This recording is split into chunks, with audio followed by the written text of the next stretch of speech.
back to Rainbow Plant Life. Today I want to share with you some of the best foods to eat for a healthy gut. Before we get to the specific foods, let's talk about why your gut health matters. Your gut health is so important to the rest of your body's overall health. Chances are if you have a healthy gut, you probably also have a healthy body. But if you have poor gut health, it might be the root cause behind some of your other health problems, ranging from physical to mental health issues. So if you find yourself getting sick frequently and you're not sure why, or you have brain fog and trouble focusing, it might be because you have an unhealthy gut. Your gut health is affected by a bunch of different factors, such as the environment, whether you're taking certain medications, and of course, your diet.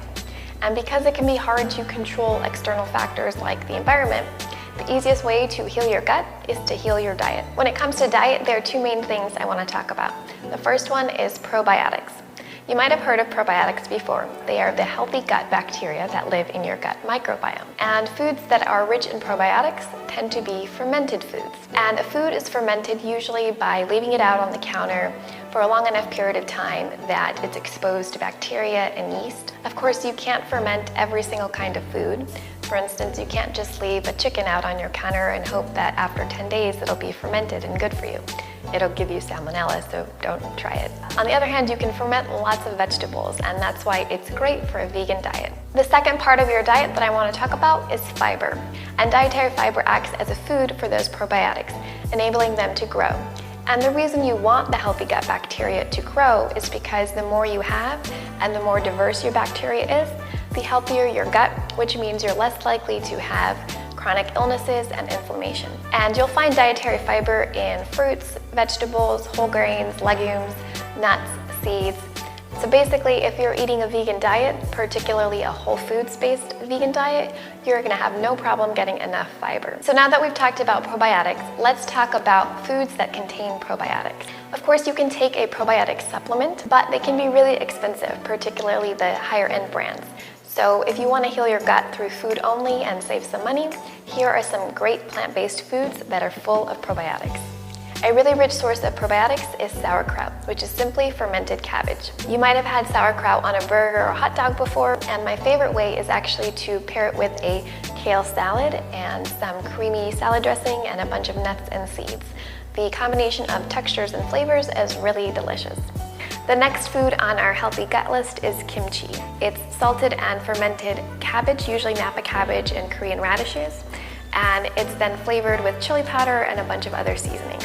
It's really delicious, and like sauerkraut, you can make it at home and ferment it at home, or you can buy it at the store. Typically, I pair kimchi with some Asian flavored food like ramen or rice, but you can put it on a sandwich or a burger or really anything. The next food on our list is tempeh, which is whole fermented soybeans. I talked a lot about the nutritional benefits of this superfood in an earlier video on where do vegans get their protein from. So if you want to check that out and learn more about tempeh, I will link to that right here. Our next source of probiotics are plant-based yogurts and kefirs. You might have heard that traditional dairy yogurt is a great source of probiotics. And it is, but it's not the dairy that's the source of probiotics. It's the live active cultures that are used to make yogurt. So most plant-based yogurts and kefirs are also going to have a high source of probiotics. These are two of my favorite plant-based yogurts and kefirs. One is almond milk based, the other is coconut milk based. If you look at the ingredients on this, you will see there are live active cultures in here. Just try to stick to the unsweetened yogurts or yogurts that have a low amount of sugar, because you want to make sure that the bacteria in your gut is feasting on the probiotics, not on the sugar. Next up on our probiotic list is miso.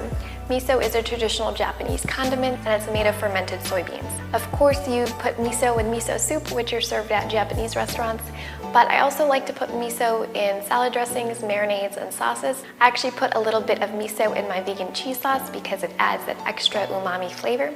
If you want to check out that recipe, I will link to that right here. Next up in our healthy gut list are olives. Once olives are soaked in brine, which is a solution of water and salt, the healthy bacteria causes them to ferment, making them a good source of probiotics. So if you love olives as much as I do, take this as your excuse to eat as many as you want. Another salty favorite of mine are pickles. You want to make sure though you're buying pickles that have been pickled in salt water, not in vinegar. If they've been pickled in vinegar, they're not going to have the fermentation process and they'll still be delicious, but you won't be getting any probiotics. Saltwater pickles are typically sold in the refrigerated section and they might carry a label that says active cultures. And vinegar pickles are usually sold in the shelf-stable aisle of the grocery store. Last but not least, my favorite source of probiotics is kombucha. Kombucha is a black or green tea that's been fermented by a colony of bacteria and yeast. And you can buy kombucha at the store or you can make it at home. Now that we talked about foods that are rich in probiotics, I want to quickly talk about prebiotics. As I mentioned earlier, probiotics are live microorganisms that need food in order to grow and flourish. And the food they eat usually comes in the form of dietary fiber, but it's also referred to as prebiotics. Some of the best sources of prebiotics are onions, garlic, artichokes, asparagus, leeks, sweet potatoes, bananas, legumes, whole grains. You get the point. Stuff that vegans would eat anyways. But I do want to mention two of my favorite sources of prebiotics because it might surprise you that they're good for your gut. If you're like me, you probably don't need any excuse to eat more chocolate, but here's just another excuse. Chocolate is actually a prebiotic food because when you eat chocolate, the healthy gut bacteria in your microbiome ferment the compounds in cocoa. I don't know about you, but that certainly makes me feel better about all of the times I've eaten a dark chocolate bar in one sitting. It happens all the time, like once a week. So, I feel better now. The last prebiotic I want to talk to you about that might surprise you is red wine. And you might have heard that red wine is good for your heart, but it's also good for your gut. Like cocoa, red wine encourages the healthy gut bacteria to grow in your gut. Of course, I feel obligated to tell you to drink responsibly and to not treat red wine as your sole source of prebiotics. Make sure you also eat vegetables and all that stuff. So the next time you have a glass of red wine and a piece of dark chocolate or a few pieces of dark chocolate, give yourself a pat on the back because you're doing your gut and your health a big favor. Well, that does it for my video on foods to eat for a healthy gut. If you found this video informative or helpful or learned something new, I would love it if you hit that thumbs up button as well as that subscribe button so I know that you're enjoying these videos. If you want to talk more about gut health, if you have questions, leave me a comment below and I would love to talk to you. All right, I'll see you guys next week. Thanks for watching.